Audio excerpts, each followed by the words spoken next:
Bon, écoutez, bonjour à tous, bonjour aux webinaristes et aux internautes qui nous rejoignent ce matin. Certains sont là depuis le début du mois de janvier, puisque le CRA Languedoc-Roussillon est donc heureux de vous accueillir pour ce quatrième webinaire. Nous avons commencé une série de conférences chaque mardi du mois de janvier avec le professeur Prix, puis avec le docteur Henry, puis la semaine dernière sur la génétique avec le professeur Geneviève. Cette semaine, donc ce mardi matin, nous accueillons le docteur Alexandre Yélian, psychiatre et responsable d'une unité d'autisme à l'âge adulte, une unité dite de l'UTSA associée au CRA-LR. Je vous rappelle également que et je vous remercie d'être présents et d'être nombreux chaque mardi. Vous pouvez d'ores et déjà poser vos questions. On vous demande de ne pas attendre les dernières minutes puisqu'on a choisi d'avoir un format court pour que chacun puisse reprendre ses activités ce matin. Donc, nous avons 1 heure et nous essayons de tenir les délais. Donc, merci de nous communiquer vos questions. Nous en ferons une synthèse et nous pourrons interviewer le docteur Yélian à la fin de sa conférence. Voilà. Sinon, je remercie aussi évidemment le GNCRA, le groupement national des centres de ressources autisme, qui nous permet d'accéder, de mettre en place ces webinaires. Merci évidemment au professeur Bagdadi qui coordonne le CRA et à tous mes collègues du CRA et du Centre d'excellence de Montpellier qui ont œuvré pour organiser cette série de conférences du mois de janvier. Sachez que vous pouvez d'ores et déjà retrouver les 3 premières conférences en ligne pour les visionner ou les revisionner sur le site du CRA-LR et que ce webinaire de ce matin sera en ligne très certainement à la fin de la semaine pour ceux qui auraient envie de le revoir ou de le voir si vous n'avez pas pu être présent ou si vous connaissez des collègues qui étaient intéressés. Donc, merci à tous ceux qui nous ont rejoints, professionnels, mais également famille, pour ce matin-là.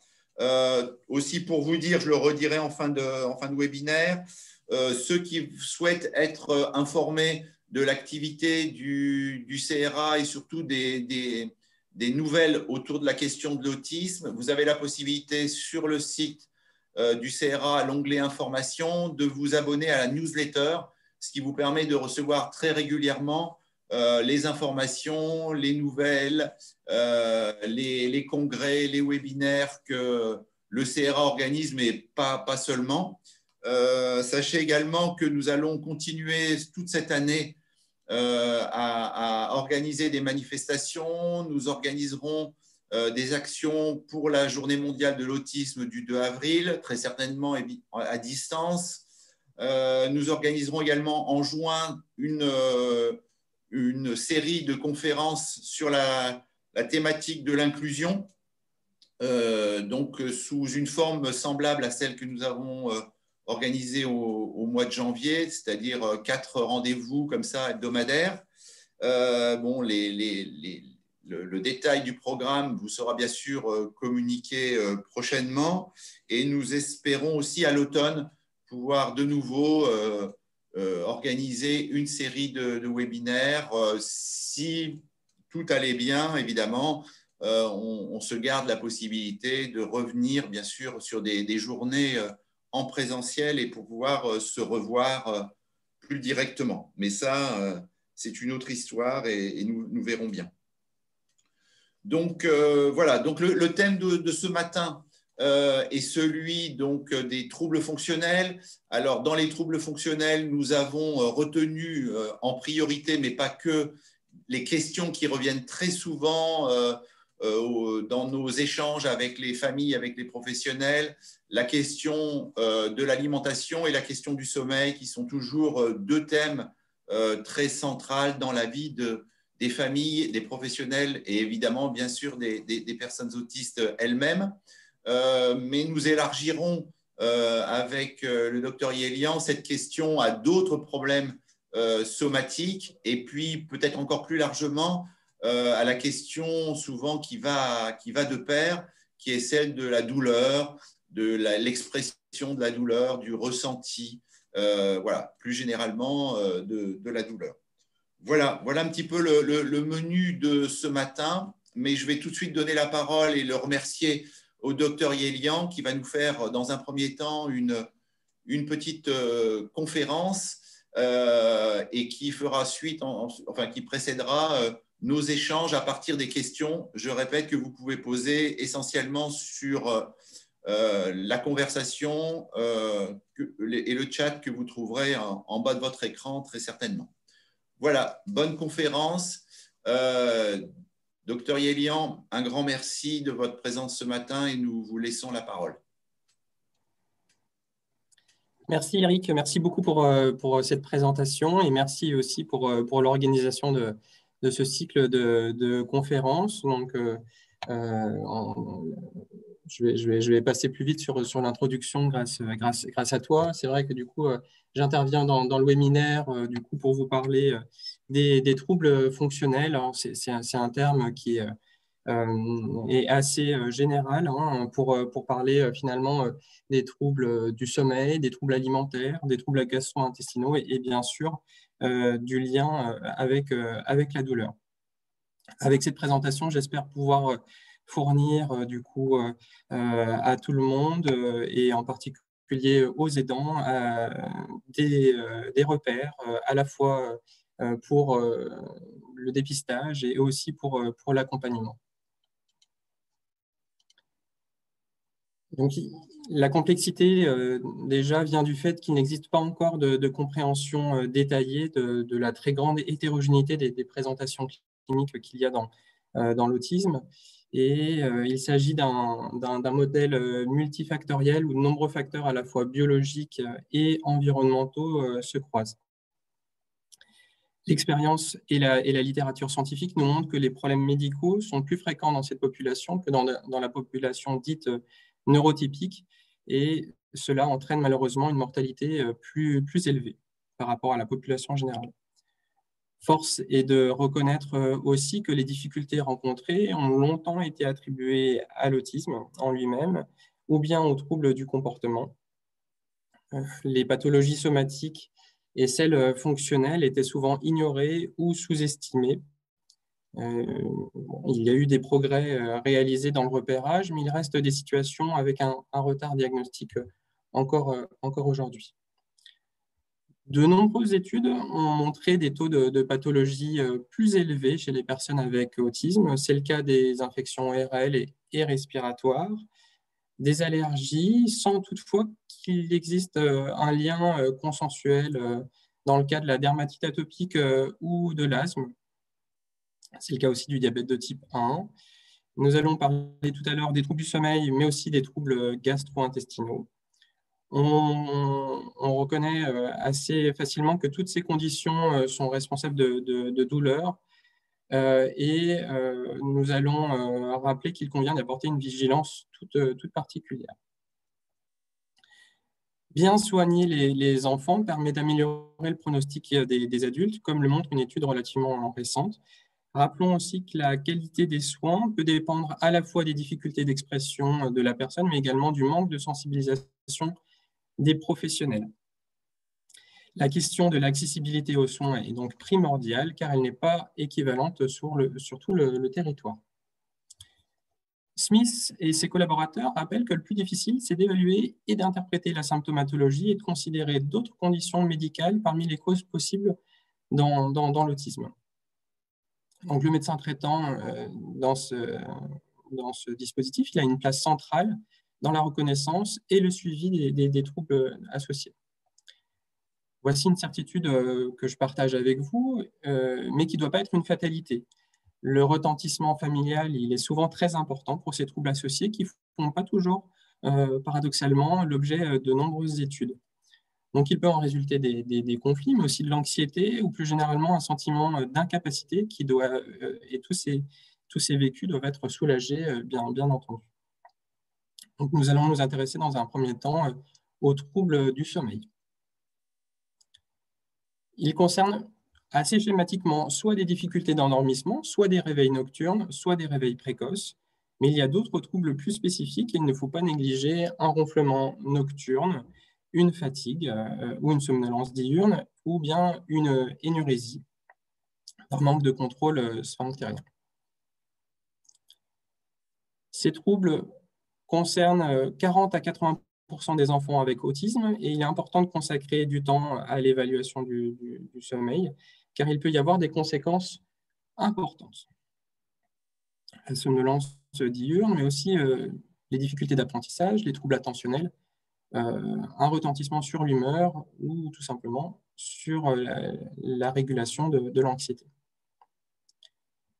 Et les troubles du sommeil, ils s'intriquent avec d'autres troubles, car ceux-ci peuvent eux-mêmes perturber le sommeil. Hein. C'est le cas de la majorité des troubles qu'on peut rencontrer, comme les troubles gastro-intestinaux, le TDAH, qui est le trouble déficit de l'attention avec hyperactivité, qui, comme mes collègues vous l'ont présenté précédemment, est un diagnostic associé très fréquent.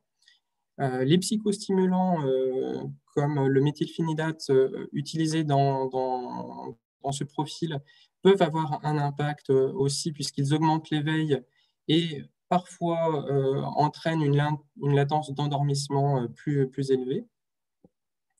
On a aussi du coup les autres troubles psychiques qui peuvent perturber l'apparition du sommeil, hein, comme l'anxiété, la dépression ou les TOC, bien entendu.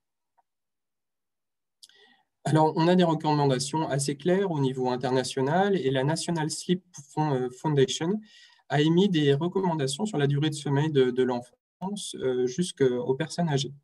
Je vous laisserai vous apercevoir ici, là, sur le schéma, que nous sommes, enfants et adultes, la plupart du temps en deçà de ces recommandations. C'est aussi particulièrement vrai chez la personne autiste. Notez aussi qu'il existe des variations interindividuelles, c'est-à-dire des écarts types assez importants entre les individus. Et c'est pour ça qu'on parle souvent de dormeurs avec des besoins plus ou moins importants. Et très souvent, tout cela est déterminé génétiquement.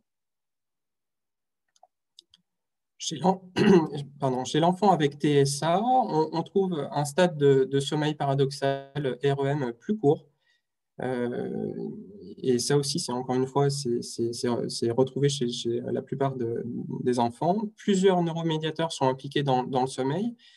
On connaît bien sûr le rôle de la mélatonine, mais il existerait aussi un lien avec le GABA, qui est un neuromédiateur qui est inhibiteur, donc qui va favoriser le relâchement et qui va permettre les conditions pour le sommeil. D'autres neuromédiateurs sont impliqués également dans le sommeil, comme la sérotonine, dont vous avez sans doute bien entendu parler.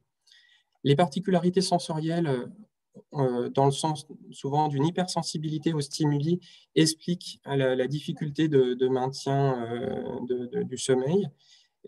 Tandis que les rythmes peuvent ne pas être compris de la même façon chez les enfants ou chez les adolescents avec autisme.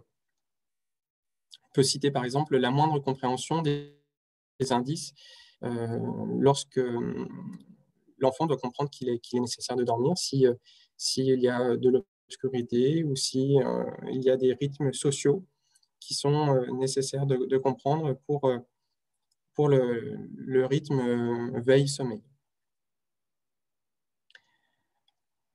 Alors, est-ce que vous avez déjà rempli un agenda du sommeil? Alors, c'est vraiment un outil très intéressant et c'est une étape indispensable dans l'évaluation du sommeil qui peut apporter beaucoup d'informations sur le sommeil de l'enfant, sur les phases d'éveil et aussi sur l'activité dans la journée.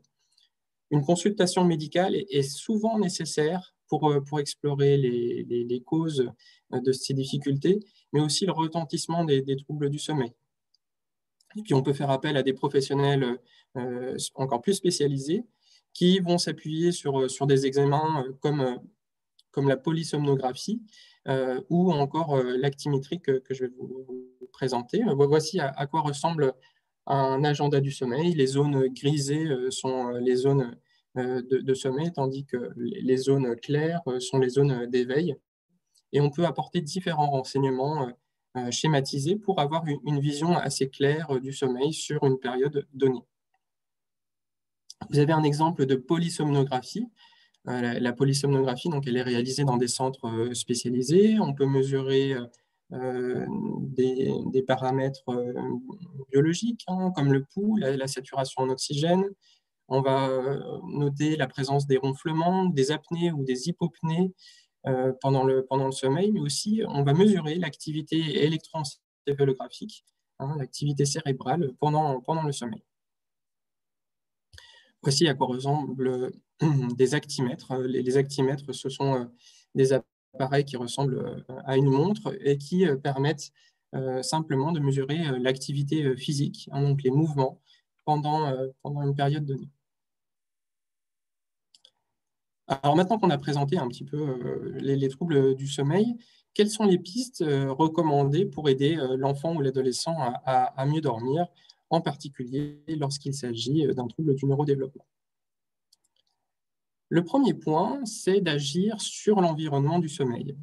Et ça paraît assez trivial à dire, mais il faut préserver une chambre confortable, à bonne température, c'est-à-dire à une température pas trop élevée, hein, pour favoriser l'endormissement. Les températures plus faibles permettent au corps de se mettre dans une phase de sommeil plus rapidement, sans avoir des températures trop froides, bien entendu.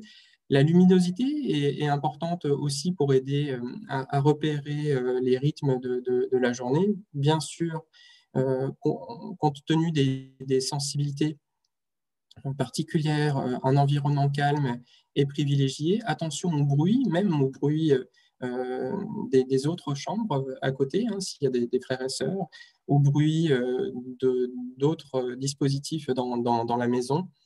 Voilà. Sur le plan sensoriel, il faut tenir compte aussi de la texture des draps, hein, et des vêtements de nuit qui peuvent avoir une incidence toute particulière.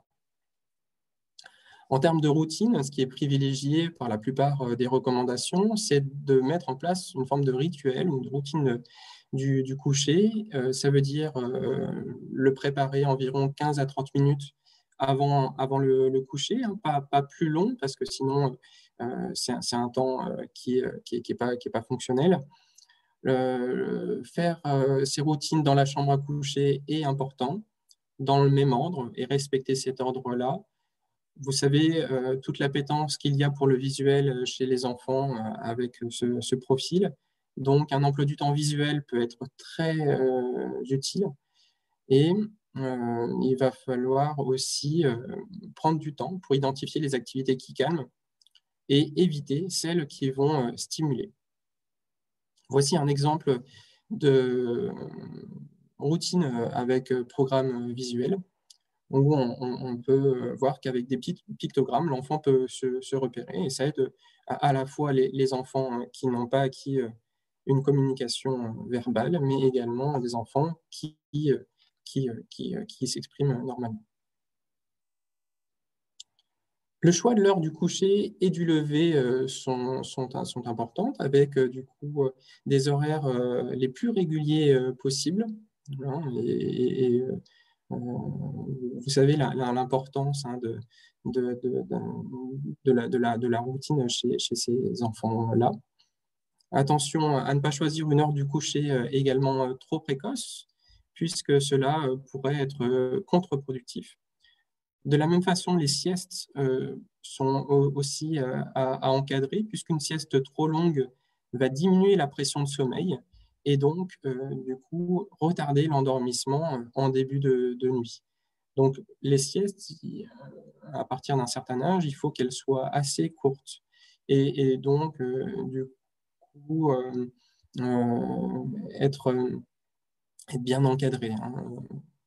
Parce qu'il y a des enfants qui ont tendance à dormir beaucoup l'après-midi et par conséquent à avoir beaucoup de difficultés à s'endormir le soir.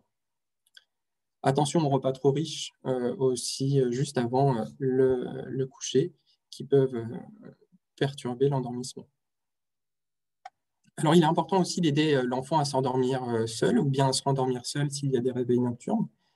Ça passe par un protocole progressif de réassurance.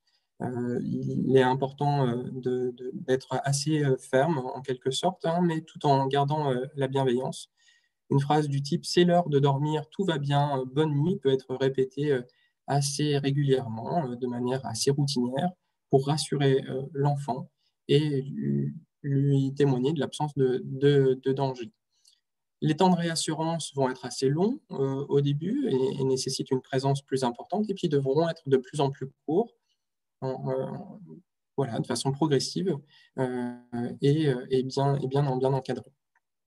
Certains auteurs ont proposé l'idée de la carte passe, qui est un document qui permet à l'enfant de se motiver finalement et de pouvoir échanger des récompenses contre des objectifs qu'il aura pu réaliser. Par exemple, si l'enfant n'a pas eu de réveil nocturne, il pourra échanger avec une récompense non matérielle, bien entendu, de son choix le lendemain ou dans les jours qui suivent.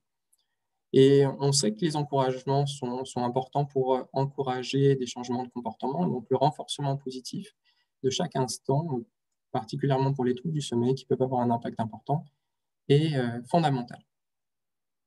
Alors, quelles sont les activités qui favorisent le sommeil?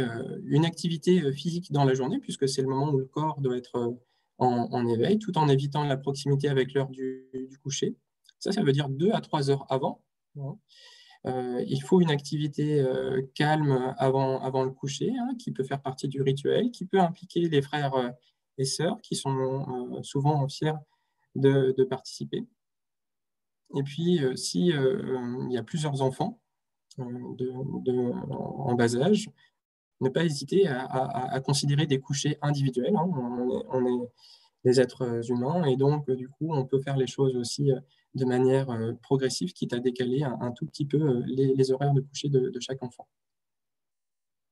Alors, ma présentation ne serait pas complète si je ne parlerais pas de la mélatonine, hein, et des autres traitements qui existent. Alors, c'est une prescription qui est fréquente, qui a des effets secondaires très limités, hein. Il y a une très bonne tolérance, mais ça reste une prescription qu'on réserve après les mesures que je viens de décrire. Il existe des formes à libération immédiate ou prolongée. Je ne vais pas rentrer dans les détails aujourd'hui, probablement. Et par contre, ce que je voulais dire, c'est qu'il faut éviter les autres traitements qui ont aussi des prescriptions assez fréquentes, puisque du coup, ils peuvent être prescrits par tout médecin ou pris en pharmacie. Et donc, ces traitements ont des effets secondaires plus importants, et donc ils sont à éviter en première intention, bien entendu. Alors, il faut citer aussi la luminothérapie.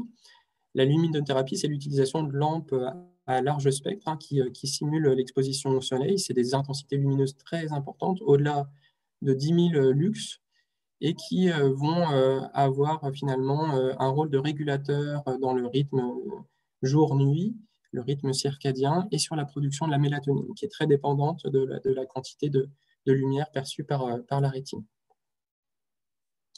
On peut aussi parler de la phytothérapie, qui a une efficacité modérée avec des résultats très individuels. Certaines personnes vont être très attachées à ce type de prescription, d'huiles essentielles notamment.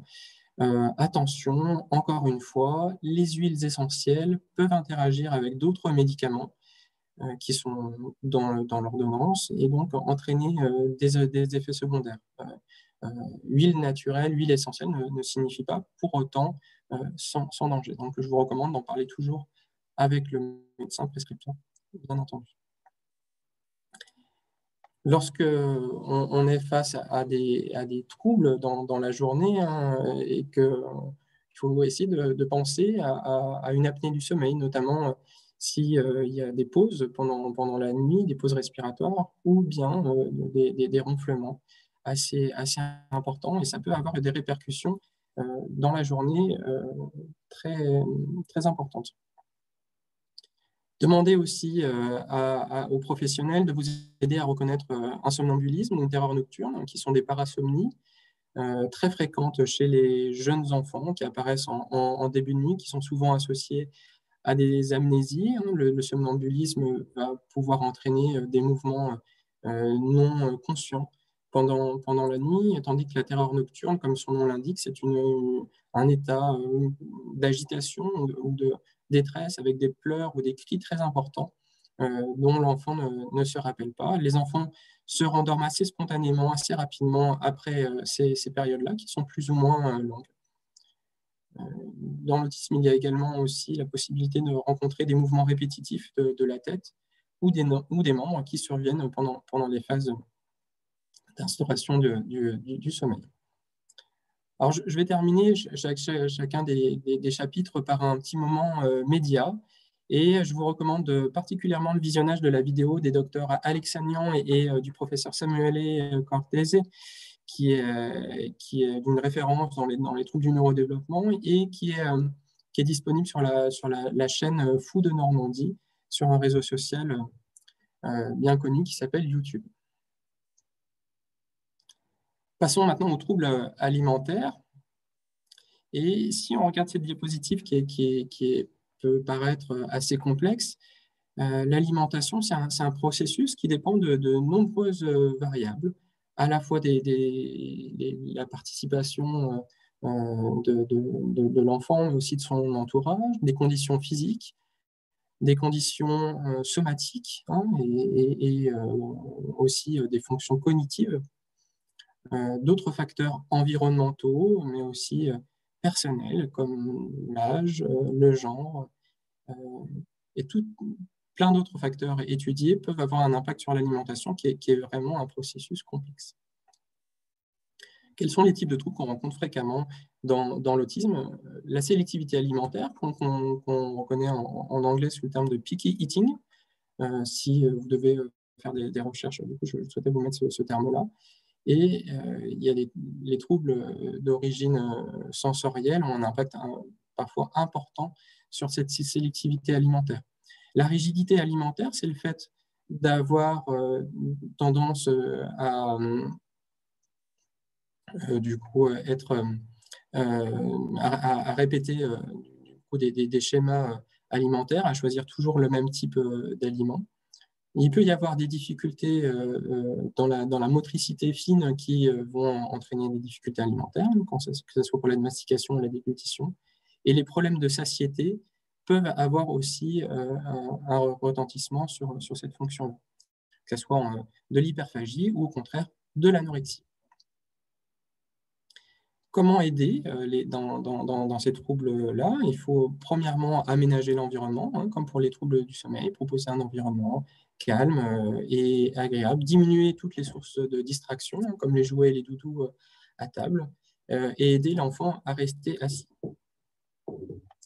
Varier progressivement l'alimentation est possible, en expliquant à l'enfant d'abord le repas qui est servi, éviter de mélanger les aliments présentés à l'enfant. Lui donner par exemple une assiette compartimentée peut être une bonne idée pour se repérer. Diversifier la forme des aliments, la texture avant de proposer de nouveaux aliments est également intéressant. Instaurer une routine en s'appuyant sur un support visuel avec des horaires fixes et toujours un renforcement positif est nécessaire. On pourra détailler, si vous le souhaitez, dans un deuxième temps, des étapes progressives pour goûter un nouvel aliment. Tenir compte des anomalies sensorielles. Donc, s'il y a un trouble de la satiété, avoir un menu précis avec des quantités à respecter, compléter, proposer de l'eau pour finir le repas, pour une sensation de plénitude au niveau de l'estomac, pour éviter cette hyperphagie notamment. Lorsqu'il y a des hypersensibilités, on adapte toujours progressivement en respectant le rythme de l'enfant, ne jamais forcer. Lorsqu'au contraire, il y a des hyposensibilités, on va stimuler la zone buccale, que ce soit au niveau de la langue, au niveau de l'intérieur des joues, Ça peut se faire aussi au moment du brossage de dents. Et proposer une collation croquante peut être assez stimulant pour compenser le manque de réactivité sensorielle. Petit focus sur le pica, qui est la tendance pour l'enfant à manger des substances non alimentaires. Il faut savoir que le mot pica en fait, vient du latin pi, l'oiseau, la pie, qui a tendance du coup à absorber différentes choses, y compris non alimentaires. C'est jamais une provocation, et donc il faut analyser le comportement de la manière la plus fonctionnelle possible. On peut se poser des questions suivantes. Est-ce que l'enfant, est-ce qu'il fait ça lorsqu'il est inoccupé? Est-ce qu'il est stressé? Est-ce qu'il a tendance à le faire parce qu'il ne se sent pas bien? Est-ce qu'il cherche à se stimuler? Voilà. Donc, où est-ce qu'il veut obtenir de l'attention, etc., etc. Et donc, on va essayer de mettre en place aussi des changements de comportement progressifs avec les outils habituels. Comment explorer les troubles alimentaires? On peut s'appuyer sur un bilan orthophonique spécialisé qui va évaluer la déglutition et la mastication. Et c'est possible de proposer des rééducations en suivi pour ces enfants qui ont des difficultés spécifiques. On peut également réaliser un bilan psychomoteur qui va étudier à la fois la motricité fine et les aspects sensoriels au niveau du visage. Le moment média de ce chapitre, c'est une vidéo de Joseph Chevanec qui parle avec beaucoup de fidélité et aussi d'humour des troubles alimentaires. Maintenant, on va passer aux troubles gastro-intestinaux. Cette image, elle dit que voilà, l'autiste est une condition neurologique, neuropsychiatrique, mais prend son origine finalement dans l'intestin. Et donc, c'est pour dire toute l'intrication qu'il existe entre le microbiote, la présence des bactéries intestinales, et le fonctionnement et le comportement humain. C'était bien étudié chez de nombreux animaux et c'est en cours d'étude chez les êtres humains. Dans l'autisme, 70% des enfants ont des troubles gastro-intestinaux. Et ces troubles ont un retentissement important également. Et ils sont très souvent corrélés à la sévérité de l'autisme, comme a montré une étude. De quoi on parle quand on trouve des troubles gastro-intestinaux qui sont toujours considérés en routine par le médecin traitant, par les familles? Ça peut aller des douleurs au reflux, en passant par les ballonnements, les troubles du transit, que ce soit la diarrhée ou la constipation, des nausées. On a parlé tout à l'heure de l'anorexie et de l'hyperphagie qui peuvent être associés à ces troubles gastro-intestinaux. Il y a un lien qui est de plus en plus étudié entre l'inflammation et le microbiote, et l'inflammation peut avoir des répercussions également au niveau cérébral. Je vais passer assez vite sur ce schéma. Il faut considérer les facteurs externes également, puisqu'il y a, à cause de la sélectivité alimentaire ou à cause d'autres facteurs externes, une alimentation qui est souvent déséquilibrée. Les médicaments, lorsqu'ils sont prescrits, et notamment les neuroleptiques, ont une influence sur le transit et donc peuvent entraîner des problèmes qu'il conviendra de prévenir ou soigner. Les traitements, je voulais dire un mot des régimes ou de certaines approches naturelles. Attention, il n'y a pas de recommandations strictes, et pourtant sur Internet ou dans des livres, on va trouver de nombreuses références et de nombreuses solutions miracles pour aider les enfants ou les adultes.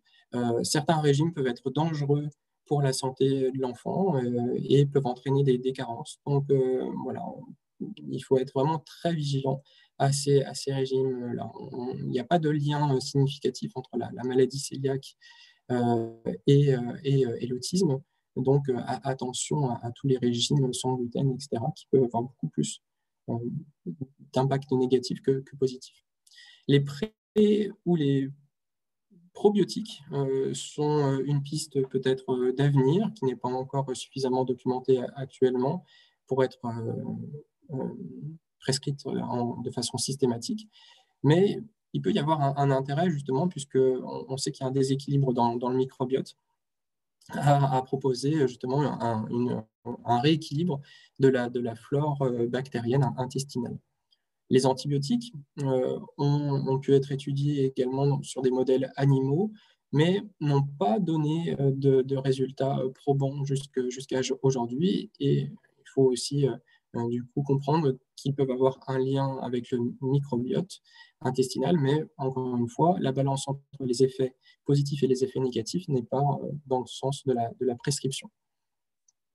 Il faut surtout se recommander au final des traitements d'appoint, des traitements symptomatiques uniquement. Hein. S'il y a des douleurs suspectées, les antalgiques peuvent être intéressants.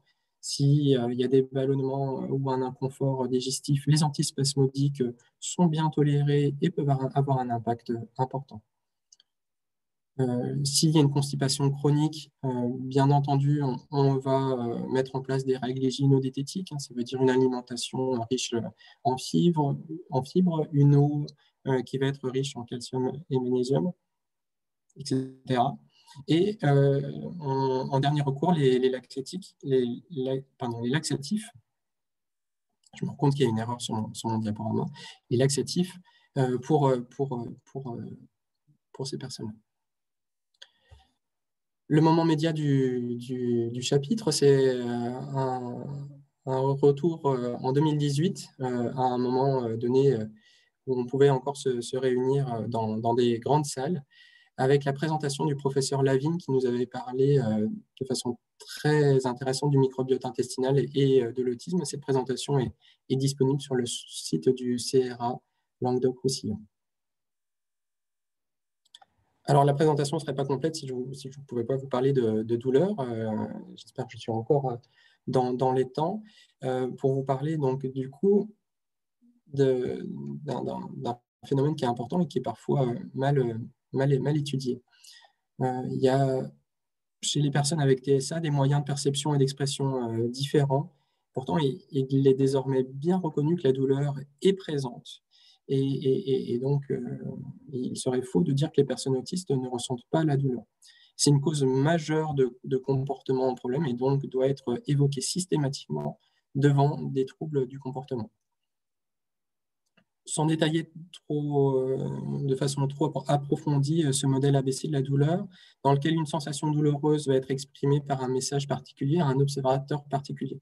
En fait, il faut savoir qu'il y a de nombreux facteurs qui peuvent moduler cette expression de la douleur et la compréhension du message. Brouillant ainsi le signal d'alerte qui est la douleur. La douleur, c'est toujours un signal d'alerte dans le corps humain, chez les personnes autistes ou non autistes. On peut expliquer les anomalies dans l'expression de la douleur à la fois par des problèmes dans la neurotransmission et il y a plusieurs études qui ont montré que des taux d'endorphine étaient plus élevés chez les personnes autistes, notamment au niveau du liquide céphalorachidien. Il y a des particularités sensorielles, notamment tactiles ou dans la proprioception, qui vont du coup perturber la détection de la douleur. Enfin, bien entendu, lorsque les moyens de communication verbale et non verbale ne sont pas suffisamment efficients, il va y avoir des difficultés pour pouvoir parler de cette douleur. Et donc, vraiment, tous les efforts doivent être mis sur l'évaluation du comportement. Et tout changement brutal doit faire penser à une douleur en première intention. Lorsque l'enfant ou l'adolescent a du mal à s'exprimer, on va pouvoir utiliser différentes échelles qui existent du coup, en langue française. C'est important de localiser la douleur pour rechercher la cause spécifique, mais c'est un travail qui est parfois très, très compliqué. Un exemple d'échelle que vous pourrez consulter à loisir après la fin de la présentation, c'est l'échelle GED-DI qui est utilisé très fréquemment chez les enfants de 3 ans, mais on peut aussi l'utiliser à l'âge adulte. Elle est relativement simple et son intérêt, c'est qu'elle est validée et assez spécifique. Et en fonction du score, on va pouvoir du coup comprendre l'intensité de la douleur et donc aussi adapter la prise en charge en fonction de ce qu'on observe.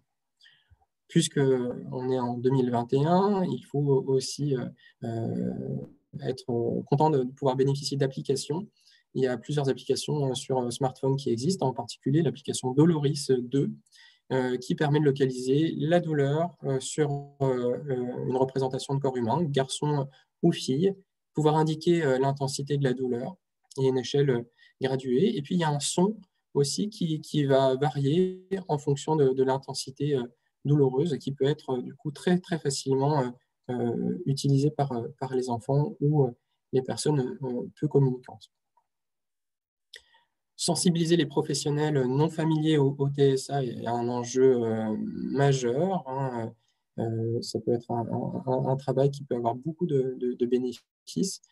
Aider du coup l'enfant et le professionnel à avoir des conditions d'apaisement et par exemple du coup décrire aux professionnels les réactions de l'enfant avec l'autisme. Proposer à l'enfant ce qui l'apaise en temps normal pendant les soins. S'il y a des soins trop douloureux ou qui génèrent de l'anxiété, on s'adapte progressivement, on fait des visites d'anticipation. Et puis, une aide pratique aussi qui peut être assez intéressante, c'est de donner les questionnaires avant la consultation pour gagner du temps, d'une part, et aussi anticiper les questions qui vont être posées par le professionnel. Alors, ça, c'est souvent quelque chose que j'ai rencontré. On dépiste la douleur, on sait qu'il y a une douleur, on connaît la cause, mais parfois, la douleur n'est pas toujours très bien traitée. Donc, il faut vraiment, du coup, traiter avec des antalgiques de différents paliers, mais commencer toujours par le niveau 1, hein, qui est le paracétamol, de Doliprane et les autres spécialités. Ça reste le plus prescrit. Heureusement, ça reste aussi un des médicaments les mieux tolérés, sans trop d'effets secondaires. Mais en fonction du niveau de l'intensité de la douleur, il faudra adapter les paliers d'antalgiques. Alors, il faut prescrire, mais pas prescrire non plus systématiquement si on n'a pas trouvé la cause, notamment, puisque masquer une douleur ou une hyperthermie en cas de fièvre, par exemple, ça reste des signaux d'alerte et donc, du coup, on peut mésestimer une cause somatique si on prescrit de façon trop systématique. Le moment média de ce chapitre pour fermer, c'est un reportage qui est vraiment très intéressant, un petit peu plus long que les autres vidéos et présentations que je vous ai proposées, mais ça peut être très intéressant pour les familles. Du coup, c'est un reportage qui est disponible également sur Internet. Voilà, j'espère que le rythme de la présentation était correct pour vous et je suis disponible maintenant pour les questions. Merci, Dr Yelian, pour cette présentation très, très claire, très limpide, très pédagogique. Écoutez, donc, nous allons pouvoir prendre vos questions et donc passer un petit moment avec le Dr Yelian. Beaucoup de questions, notamment sur le sommeil, plus généralement sur les troubles associés, mais comme il y a beaucoup de questions sur le sommeil et sur la mélatonine, Dr Yelian, je vous propose de commencer par ça, sur d'abord l'orientation, problème de sommeil avec un enfant, à qui on s'adresse, médecin généraliste d'abord, médecin traitant, éventuellement médecin spécialiste. Est-ce qu'il y a des spécialistes partout en France, puisque nos internautes sont sur le territoire national. Donc, est-ce qu'il y a une logique une graduation pour la consultation en cas de problème de sommeil? Alors, en effet, je pense que du coup, il y a une graduation qui va être proposée en fonction de la gravité et de la résistance des difficultés du sommeil. Bien entendu, le médecin généraliste est un pivot essentiel dans la reconnaissance des troubles du sommeil et peut apporter dans de nombreuses situations une réassurance par rapport à ces difficultés spécifiques qui peuvent être tout à fait environnementales ou qui correspondent à une éducation peut-être qui est en cours de mise en place par rapport au rythme de sommeil.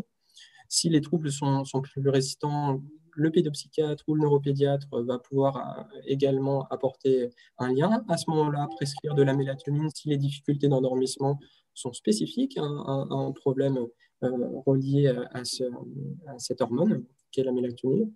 Et ça peut avoir un impact très, très, très bénéfique. Et puis enfin, en fonction des centres, il existe des professionnels qui sont spécialisés dans les troubles du sommeil et qui sont au niveau des CHU et qui vont du coup pouvoir proposer les différents tests dont j'ai parlé et apporter un regard différent sur les troubles du sommeil. D'accord. Sur la partie évaluation, on nous pose aussi des questions sur la mesure du sommeil. Donc, vous avez parlé notamment d'un agenda. C'est l'outil aujourd'hui le plus courant, le plus recommandé pour évaluer où la personne en est sur son sommeil d'une nuit, mais aussi de plusieurs nuits, puisque je crois que l'intérêt, c'est aussi d'avoir du recul sur plusieurs journées et plusieurs nuits. Exactement.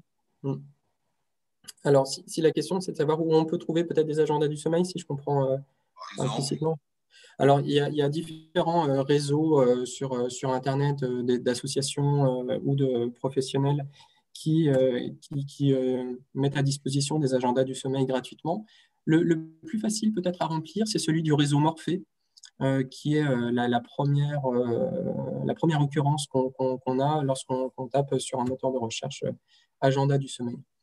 Mais voilà, réseau Morphée comme Morphée.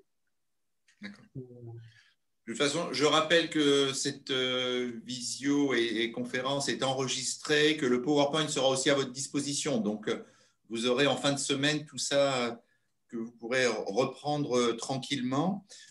Sur les normes du sommeil, y en a-t-il? Est-ce qu'à 4 ans, on doit dormir tant d'heures? Est-ce qu'à 10, tant d'heures?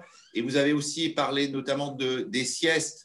Et ces siestes ne doivent pas durer trop. Est-ce qu'on a aussi des références, des normes par rapport aux âges? Alors, tout à fait. Du coup, il y a un schéma qui est, comme tous les schémas, du coup, forcément un modèle, et donc, du coup, ça s'applique pas à tous les enfants individuellement. Mais vous pouvez voir, du coup, sur ces recommandations, qu'un enfant avant 1 an peut dormir entre 12 et 15 heures par jour. Si on s'intéresse aux enfants en période scolaire, c'est plutôt 9 à 11 heures, mais il y a des enfants qui dorment plutôt 7-8 heures et des enfants qui ont des grands dormeurs qui vont dormir jusqu'à 12, sans que ça soit pour autant pathologique. Et puis, en avançant en âge, la quantité de sommeil diminue. Les rapports entre sommeil profond et sommeil paradoxal se modifient, mais il y a beaucoup de variations individuelles également. Ce qui compte plus que la quantité de sommeil, c'est surtout l'impact qu'il y a sur le comportement dans la journée. Si un enfant est fatigué, s'il a du mal à apprendre, s'il est irritable, il faut vraiment du coup se demander s'il dort assez et suffisamment bien. Et sur les siestes, notamment qui se passent par exemple à l'école pour les plus jeunes, est-ce qu'il faut réveiller les enfants? Est-ce qu'il faut ne pas les réveiller parce qu'on pense peut-être que la nuit précédente, ils n'ont pas bien dormi? Est-ce que ça doit être très individualisé, j'imagine? C'est très individualisé et sur la base des observations, si on observe qu'un enfant qui a fait une trop longue sieste à l'école ou à la crèche, chez l'assistant maternel, et a beaucoup de difficultés à s'endormir, et les jours où il ne fait pas la sieste, l'endormissement est beaucoup plus rapide, ben, il va falloir diminuer la quantité de sommeil pendant les siestes. Alors, très généralement, chez le petit enfant, il peut y avoir des siestes d'1 heure ou légèrement plus. Par contre, pour les enfants en âge scolaire, notamment, des siestes de moins de 30 minutes sont privilégiées parce qu'ils vont avoir moins d'impact sur l'endormissement le soir. Et comme les enfants qui ont des troubles du neurodéveloppement sont très sensibles à des variations de ce type-là, quelques minutes de sommeil en plus peuvent avoir des répercussions sur l'endormissement au moment du coucher le soir. D'accord. Et sur le système de récompense, il y a des questions. Donc, est-ce que le système de récompense pour une bonne nuit de sommeil, ça doit être fait quand il y a des problèmes? S'il n'y a pas de problème, on ne met pas en place. Sinon, Oui. sinon, ça peut être contre-productif puisqu'on va donner une valeur à une norme. Oui, tout à fait. En revanche, vous avez aussi parlé de récompenses non matérielles. Est-ce que vous auriez un exemple de récompense non matérielle qu'on peut donner à un enfant s'il y a eu le problème et si justement les choses s'améliorent? Alors, tout à fait, les systèmes de récompense ne sont pas à mettre en place systématiquement. Ils sont proposés lorsque le comportement est difficile et qu'il faut trouver une motivation extrinsèque plus importante. Donc, dans la vie en général, hein, le plus simple est le mieux. Donc, pas besoin de faire des systèmes de récompense à tout bout de champ, bien entendu. C'est un système qui fait appel au mécanisme d'économie de jetons, hein, et c'est un des systèmes en psychologie qui a montré le plus d'efficacité pour modifier des comportements notamment. Quel type de récompense non matérielle? C'est des moments spéciaux, des moments agréables qui vont être passés avec l'enfant et qui vont du coup lui permettre, ça peut être donc des temps de jeu, ça peut être des temps supplémentaires pour des activités qu'il aime et qui vont donc donner une motivation plus importante pour l'aider à changer son comportement petit à petit et à comprendre ce qui est bon pour sa santé. D'accord, merci. Sur la mélatonine, enfin, pour la partie sommeil, beaucoup de questions, notamment, est-ce qu'il y a des alternatives? La mélatonine, ça peut marcher dans certains cas. Dans d'autres, certaines familles nous disent que soit il peut y avoir une intolérance, peut-être, dans certains cas, à la mélatonine, ou tout simplement pas d'effet. Est-ce qu'il y a des alternatives médicamenteuses aujourd'hui à la mélatonine? Est-ce que la mélatonine, ça rentre dans la catégorie entre guillemets, des somnifères?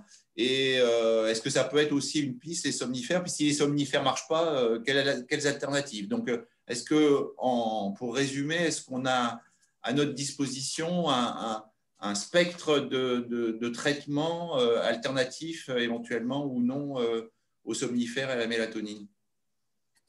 Alors, la mélatonine ne fait pas strictement partie des somnifères, hein, puisque du coup, si l'enfant ou l'adulte n'est pas conditionné pour s'endormir, il n'y aura probablement pas d'endormissement. Ce n'est pas un médicament sédatif, c'est un inducteur du sommeil, donc qui favorise l'endormissement et dans de bonnes conditions de sommeil, va faciliter, c'est un facilitateur de l'endormissement, puisqu'il déclenche toute une cascade de mécanismes qui vont permettre le repos et un endormissement moins long. Il y a plusieurs formes de mélatonine, y compris des formes de mélatonine naturelles qui sont vendues dans les pharmacies. Il faut savoir que c'est un complément qui finalement peut être prescrit et pris sans ordonnance. Attention à toutes les formes qui peuvent être parfois coûteuses. Aussi, avec le marketing, on peut vous vendre différentes formes de phytothérapie associées à la mélatonine. On recommande les formes les plus simples de mélatonine, à la fois par rapport au coût que ça représente, et aussi pour maîtriser du coup ce qui est proposé et éviter les différentes interactions.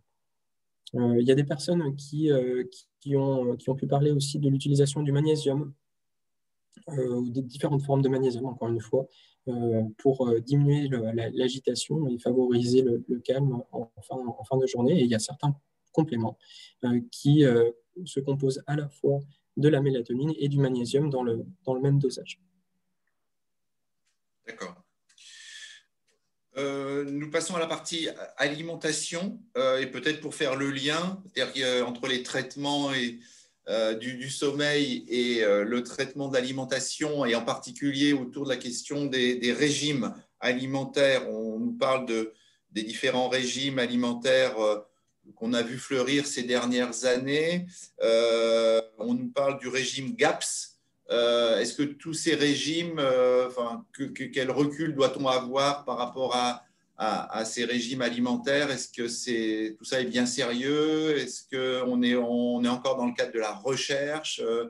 Voilà, quel est votre avis sur cette question des régimes?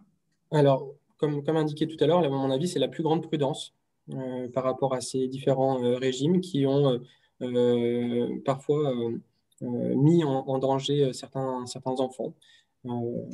Et je trouve que le principal danger aussi de ces propositions miracles, c'est de faire croire aux familles qu'il existe des traitements simples, alors que l'autisme, c'est un profil complexe qui répond à plusieurs facteurs et que les enfants et leurs familles doivent être accompagnés dans leur globalité.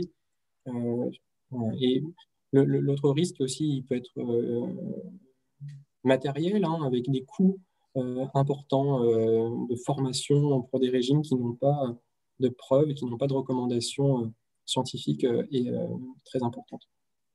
J'imagine que le médecin traitant, évidemment, est un relais très important. L'apport d'une diététicienne, est-ce qu'une professionnelle de ce type-là peut aussi être complémentaire à cette question sur l'alimentation? Complètement. Une nutritionniste ou diététicienne, du coup, peuvent avoir un rôle important pour donner des repères nutritifs, du coup, et aussi expliquer comment mettre en place des schémas d'alimentation plus sains, s'adapter au rythme de l'enfant et puis aussi tout simplement rassurer les familles. D'accord. Sur la question évidemment des probiotiques, là encore, beaucoup de questions, beaucoup d'émissions, beaucoup de médias sur ce thème-là, beaucoup de recherches également. Est-ce que aujourd'hui, on a vraiment de bons espoirs? Est-ce qu'on peut prescrire des probiotiques? Et puis, il y avait même une question très précise. Est-ce qu'on peut donner des probiotiques avec des laxatifs? Est-ce que c'est conciliable? Donc, voilà. Question autour des probiotiques. Alors, la prescription de probiotiques, elle est pas systématique, mais il y a de plus en plus de médecins qui s'y intéressent actuellement. Je pense qu'il y a un espoir assez important dans les prochaines années d'une meilleure compréhension entre le microbiote et, et les troubles du neurodéveloppement. Et peut-être qu'il y aura des traitements dans cette dimension qui vont être proposés. Néanmoins, aujourd'hui, les probiotiques qui sont utilisés ne sont pas tous équivalents. Et lorsqu'on ingère un probiotique, il va passer plusieurs étapes de digestion et certains probiotiques n'arrivent jamais jusqu'à l'intestin. Donc, il faut vraiment s'assurer de la qualité du probiotique qui est proposé et puis aussi de la quantité qui va être distribuée. Je pense que ce n'est pas quelque chose à tester à la légère. Ça doit être encadré par des médecins, y compris des médecins gastro-entérologues et des médecins spécialistes. Et par rapport à la co-prescription de laxatifs et de probiotiques, l'intérêt il est très limité parce que je ne vois pas trop quel serait le bénéfice de cette double prescription. Bon, il y a des questions sur aussi effet des médicaments, des traitements médicamenteux type antipsychotique avec des effets secondaires sur le sommeil, sur la digestion, bon, ça je crois que vous l'aviez signalé en introduction. Comme il ne nous reste plus beaucoup de temps, on va terminer avec des questions autour de la douleur, des questions sur les recommandations et en particulier alors, tout d'abord, le repérage, hein, effectivement, de la douleur.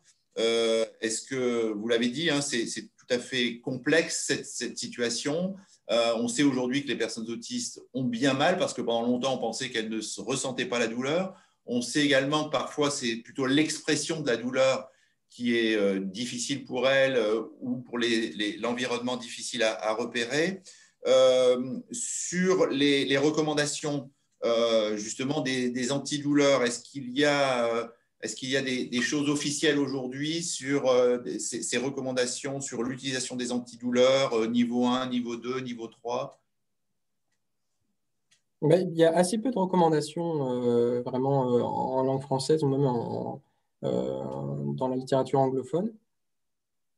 La principale recommandation, c'est de commencer par l'antalgique le plus prescrit, qui est le paracétamol, et qui a une action importante déjà pour soulager les symptômes douloureux. Et après, il n'y a pas spécifiquement d'adaptation à tenir en considération par rapport aux autres molécules qui sont prescrites dans les paliers 2 ou dans les paliers 3. Donc, dans les paliers 3, schématiquement, c'est tout ce qui est de l'ordre des morphiniques, hein, donc l'utilisation des médicaments qui sont dérivés de la morphine. Et voilà, donc il n'y a pas de contre-indication à utiliser la morphine s'il y a une vraie douleur du coup chez l'enfant. D'accord. Dernière question autour de... D'opération, par exemple, en cas de douleur qui sont liées à des conditions somatiques très, très sévères. Ça fait donc le lien avec la dernière question, justement. Vous parlez d'opération. Qui dit opération dit parfois anesthésie locale ou anesthésie générale. Est-ce qu'on a des travaux qui mettent en lien ces anesthésies et le ressenti de la douleur, voire des anomalies des ressentis de la douleur? Est-ce qu'il y a des travaux qui vont dans ce sens-là, qui étudient ce lien? À ma connaissance, pas d'études spécifiques vraiment sur les anesthésies locales ou loco-régionales chez les personnes qui ont des troubles du neurodéveloppement, mais je reconnais que c'est une question qui est très spécifique. Je ne vois pas de raisons biologiques, physiologiques importantes qui expliqueraient qu'il puisse y avoir des différences. Une anesthésie locale, c'est très mécanique. On va donner un produit dans une région particulière et ça va entraîner une anesthésie totale de la zone. C'est des mécanismes d'anesthésie qui sont indépendants d'un fonctionnement cérébral atypique, puisque c'est vraiment très local ou loco-régional. Donc, pour moi, il n'y a pas de contre-indication. Par contre, je passerai peut-être plus de temps à dire, voilà, il peut peut-être y avoir d'autres formes de soulagement qui peuvent être apportées. Et on sait aujourd'hui que la plupart des personnes qui sont formées, par exemple, en hypnose médicale, sont soit des infirmiers de bloc, soit des anesthésistes. Et donc, je serais assez favorable, du coup, à prescrire des approches non médicamenteuses pour les enfants, pour les adultes avec des troubles du neurodéveloppement. Très bien. Eh bien, écoutez, ce sera le mot de la fin. Merci, Dr Yelian, pour cette présentation, ces réponses très claires à toutes les questions de nos familles et de nos professionnels en ligne. Vous avez été encore très nombreux ce matin, donc encore un grand merci. Je rappelle que vous pourrez retrouver donc, en fin de semaine sur le site du CRALR le PowerPoint, la présentation et évidemment la conférence en elle-même. On arrive donc au terme de ce mois de janvier. Nous espérons que vous avez pu trouver des éléments de réponse ou du moins de réflexion sur ce cycle de référence consacré à l'autisme et aux troubles associés, que ce soit les troubles des TND, que ce soit les troubles psychiatriques, que ce soit les causes génétiques ou là aujourd'hui les troubles fonctionnels. On a essayé, bien sûr, on ne pouvait pas être exhaustif, mais on a essayé quand même de vous apporter l'actualité sur ces questions qui sont des questions de santé publique et qui, bien sûr, nous renvoient de toute façon à une médecine et à un accompagnement personnalisé et individualisé de toute façon Les règles générales sont un point de départ, mais après, toutes les personnes sont des cas forcément particuliers, singuliers, et donc on renvoie là aux personnes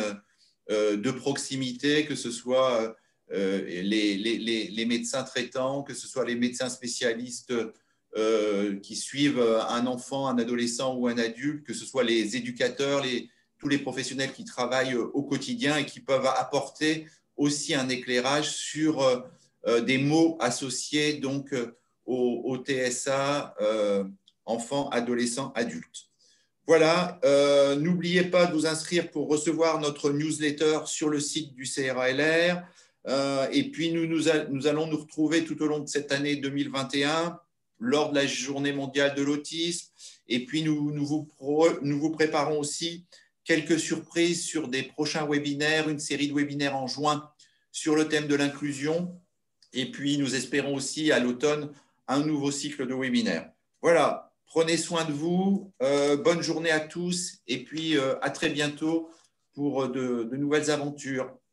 Au revoir.